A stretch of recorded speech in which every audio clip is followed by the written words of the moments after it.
Almost as soon as the red flags of Soviet revolution begin to fly from the windows and rooftops of Munich, a secret group of Aryan occultists who call themselves the Thule Society begin to plot their demise. To bring about the downfall of the new revolutionary Soviet government they despise so dearly, the Thule Society will stop at nothing, including kidnapping and murder.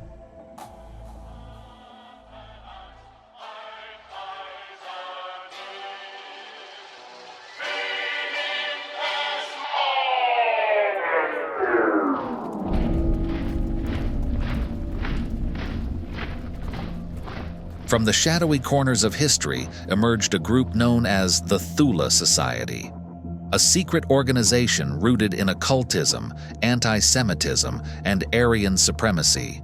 The Thule's origins are entwined in a complex tapestry of esoteric beliefs and political fervor. As the dark storm clouds of World War I loomed overhead, Walter Neuhaus, an ambitious artist born outside Germany with a passion for Germanic ideology, linked up with Rudolf von Sebottendorf, a writer, astrologer, and political activist influenced by mysticism and Eastern philosophies. Together, Sebottendorf and Neuhaus embarked on a journey that led them to co-found the mystic Thule Society. From esoteric ideologies like Armanism and Ariosophy to the fusion of occultism with political extremism, the Thule Society's evolution has mirrored the tumultuous backdrop of early 20th century Germany. Now, after suffering defeat in the Great War and a communist revolution in their home city of Munich, the Thule and its leaders believe that their beloved Germany is on the precipice of a total apocalypse. The time for meeting in secret and talking of Aryan history, ancient Germanic runes, and divining rods is over. For the Thule Society, it's now or never. Their leader, Rudolf von Sebottendorf, declares war on the Thule's enemies, the Bavarian Soviet Republic. For the Thule and many other Germans, nothing less than the survival of the German nation is at stake. Welcome to the Darkness Over Deutschland Podcast. Episode 2, Occult Insurgence. The Thule Society goes to war with the Bavarian Soviet Republic. Beginning in November 1918, Rudolf von Sebottendorf and his associates from the Thule Society begin plotting against the newly formed Bavarian Soviet Republic. Their schemes take a sinister turn in December when they hatch a plan to kidnap the new Bavarian Prime Minister, Kurt Eisner. The Thule view Eisner as the driving force behind the socialist government and believe his removal will destabilize the government and prevent the spread of communist ideology in Bavaria. Kurt Eisner had joined the current ruling party, the Independent Social Democratic Party of Germany, the USPD, after they split from the majority Social Democratic Party of Germany, the SPD, in 1917. He found himself serving a short jail sentence after inciting anti-war strikes in January the following year. On November 7th, Eisner seized his moment at a mass peace rally organized by SPD leader Erhard Auer. In one of Munich's largest parks, Eisner, with his energetic, wild-eyed speech, attracted a large crowd, including many soldiers, and soon whipped them into a frenzy. The crowd followed Eisner to a munitions depot where they seized rifles and ammunition and then took control of all the main army barracks in Munich. After moving on to the Mathasser Brauhaus, a city beer hall, members of Munich's workers and social councils authorized Eisner to install a Bavarian Socialist Republic. Within a matter of hours, red flags waved from Munich's main public buildings, and Eisner was master of the city. Almost to his own astonishment, Eisner had brought about the fall of the centuries-old Wittelsbach monarchy and proclaimed a Bavarian Soviet Republic in a single afternoon. In the eyes of Sebottendorf and his Thule brethren, the Jewish Eisner was the harbinger of doom. Although Sebatendorf's kidnapping plot is not successful, a more sinister outcome awaits Kurt Eisner, and though they are not directly involved, the Thule Society's influence is all over the resulting crime scene.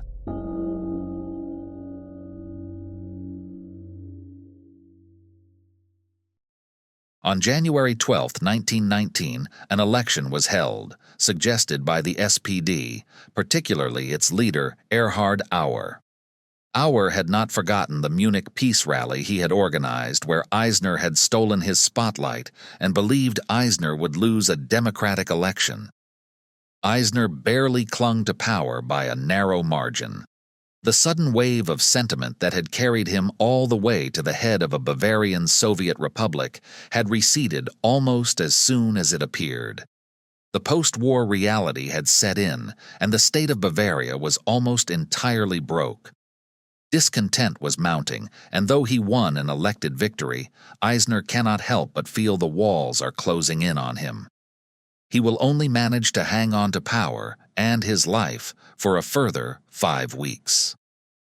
On the 21st of February, after much soul-searching, Eisner sets off on the short walk from his office in the Foreign Ministry to the Bavarian State Parliament to deliver his resignation speech. Little does he know, the handwritten speech in his pocket will never formally be delivered. Around the corner from his ministry, Count Anton Arco-Valley, a Bavarian aristocrat and a former army officer with hardened nationalist beliefs, lays in wait. Count Arco-Valley has recently suffered a bitter blow when his membership application was rejected by the Thule Society. Research had revealed Arco-Valley's mother had Jewish ancestry. This rejection had only fueled Arco-Valley's determination to prove himself and his loyalty to his desired Thule brethren. On that fateful day at 9:45 a.m., the premier, Kurt Eisner, emerged onto the Promenadestrasse, accompanied by 2 bodyguards and 2 secretaries. As Eisner and his entourage passed by Arco-Valley, the Count pulled out a pistol, took aim, and fired. 2 shots rang out at point-blank range, striking Eisner in the head and ending his life instantly, his lifeless body falling to the pavement. Eisner's bodyguards, in a fit of fury, retaliated, emptying their firearms at the assassin. Their bullets found their mark, hitting Arco-Valley in the throat, mouth, and chest. An enraged crowd of Eisner's supporters quickly gathered at the scene, venting their anger on the wounded Count, who lay in a pool of his own blood. In the midst of the chaos, Felix Fechenbach, Eisner's secretary, bravely intervened and managed to rescue Arco-Valley from the wrathful mob, dragging his injured body into a courtyard of the Foreign Ministry. Arco-Valley will manage not only to survive, but to have an initial death sentence ruling commuted to life imprisonment, before being freed completely in 1924 after serving only 5 years on grounds of ill health.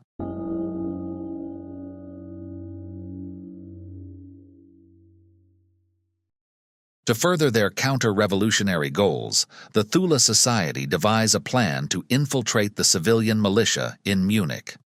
The civilian militia, known as the Volkswehr, consists of paramilitary units formed to maintain order and protect the interests of various political factions. Infiltrating these units would give the Thule Society direct access to military and political influence. Unfortunately for the Thule, their plot doesn't go as smoothly as they had hoped. Their activities attract attention from both government authorities and rival political groups. As a result, their attempts to infiltrate the militia are discovered, leading to the arrest of several of their members involved in the plot. The revelation of the Thule Society's involvement in the attempted infiltration sends shockwaves through Bavaria. The regional parliament, a diverse body with various political ideologies, publicly condemns the society for their subversive actions. The failure of the infiltration plot is a huge setback for the Thule. It disrupts their plans to exert influence within the political landscape and has revealed their willingness to employ covert and illegal methods to achieve their goals. Due to the foiled infiltration scheme, Sebottendorf and the Thule find themselves under constant surveillance by authorities. To evade arrest, Sebottendorf resorts to deception and relies on tips from contacts within the Bavarian police. On one such occasion, Sebottendorf is forewarned the previous night of an impending visit to Thule headquarters by Bavaria's Socialist Police Commissioner. When the commissioner pays a visit to Thule headquarters in search of anti-Semitic propaganda, he finds the female members of the society, led by Countess Heile von Westarp, Thule's secretary, conducting a morning choir session. Perplexed, the police commissioner asks Sebottendorf, "What kind of association is this?" Sebottendorf calmly replies, "This is an association dedicated to the noble breeding of the Germanic race." Undeterred, the police commissioner presses Sebottendorf further, asking, "But what are you really up to?" To which Sebottendorf replies, "You can hear it. We are singers." Frustrated by Sebottendorf's evasiveness, the police commissioner insists on conducting a search for anti-Semitic materials. Sebottendorf loses his cool and drops the facade. "If you arrest me or one of my people, then my people will nab a Jew, wherever they find one, and drag him through the streets and insist that he has stolen the Christian host. Then, Herr Police President, you will have a pogrom on your hands that will sweep you aside as well."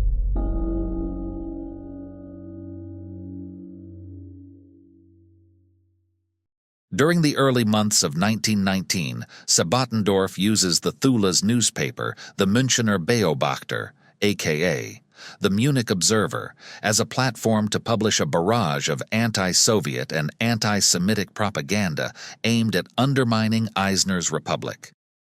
The Observer features numerous articles accusing Eisner, who they term the Jew Eisner, and representatives of Israel in Germany, of plotting to destroy the German race through Russian Bolshevism and Bolshevist education. These articles draw significant attention from local Republican authorities, resulting in a ban on the Observer in early April.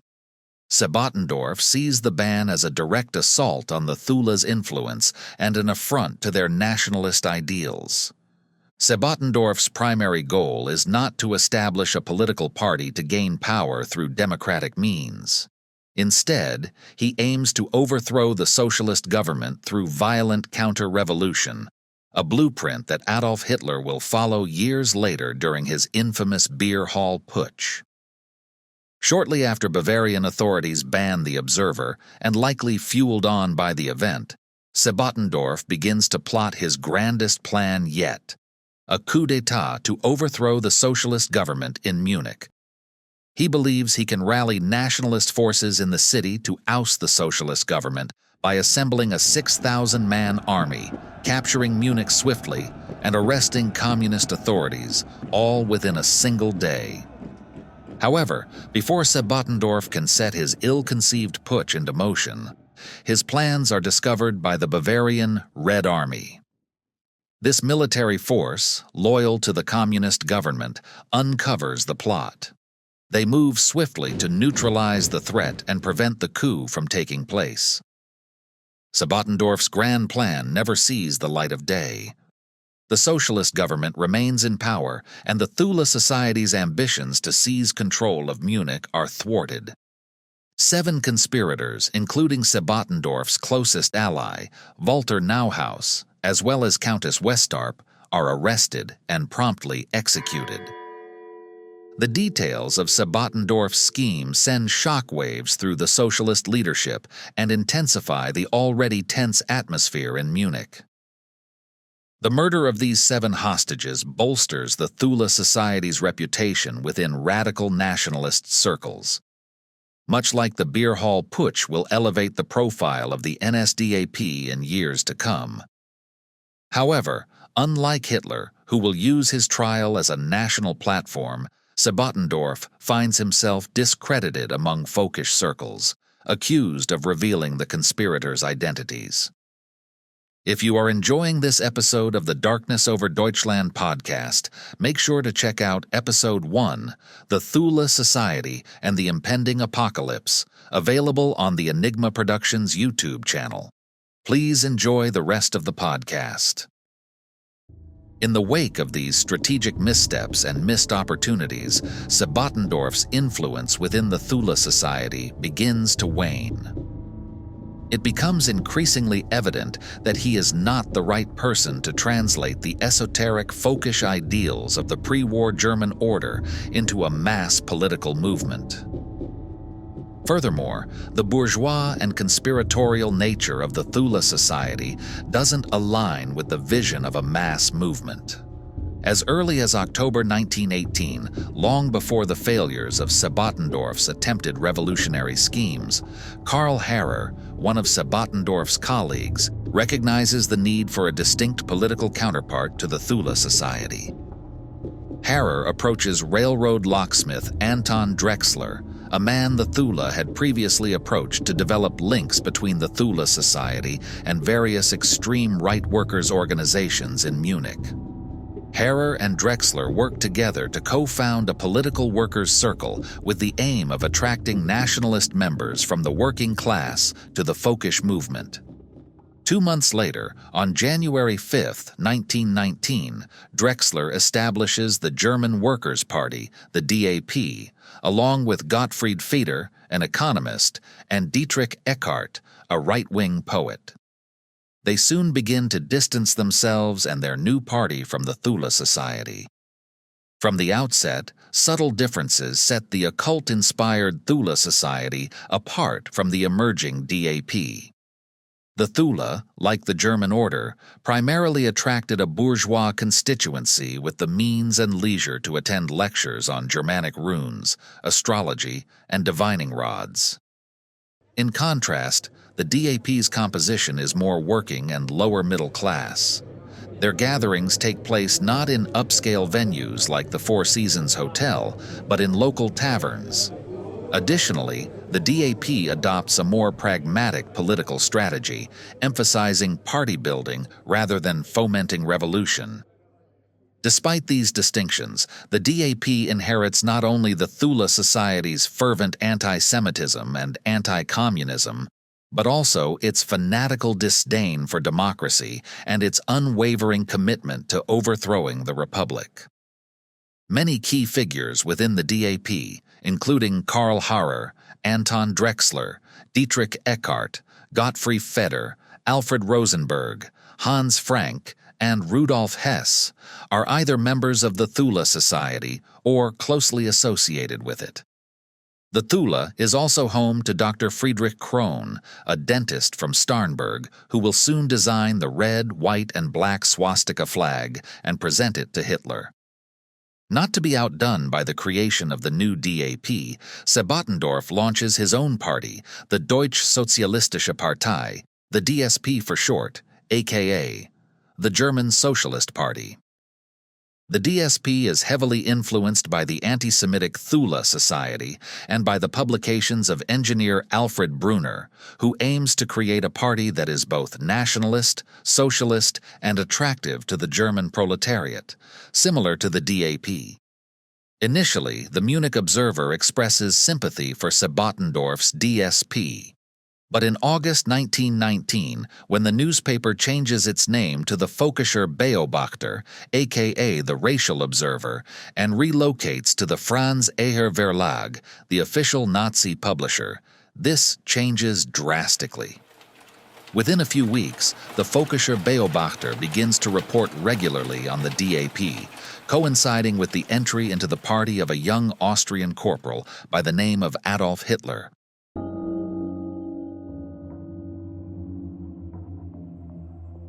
The DAP's distancing from the Thule Society is far from a clean break. It's a process shaped by shifting political landscapes. The DAP's evolution away from the Thule Society mirrors the organic emergence of the society from Fritzsche's German order in the past. While the professional astrologer and pendulum dowser, Sebottendorf, exits the scene, An amateur astrologer and pendulum dowser, Dr. Wilhelm Gutberlet takes his place. A Munich physician, Gutberlet holds an 8.5% share in the Völkischer Beobachter and serves as one of the DAP's key financial backers.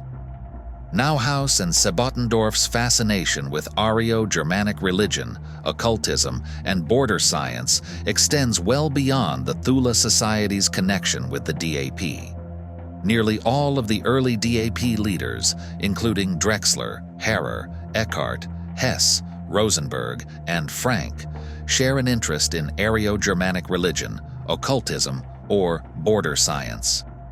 Sebottendorf's marginalization within the DAP isn't primarily due to the Society's supernatural leanings, but rather his amateurish approach to politics. His decision in May 1919 to establish a rival German Socialist Party, which had a nearly identical program to the DAP, also played a role.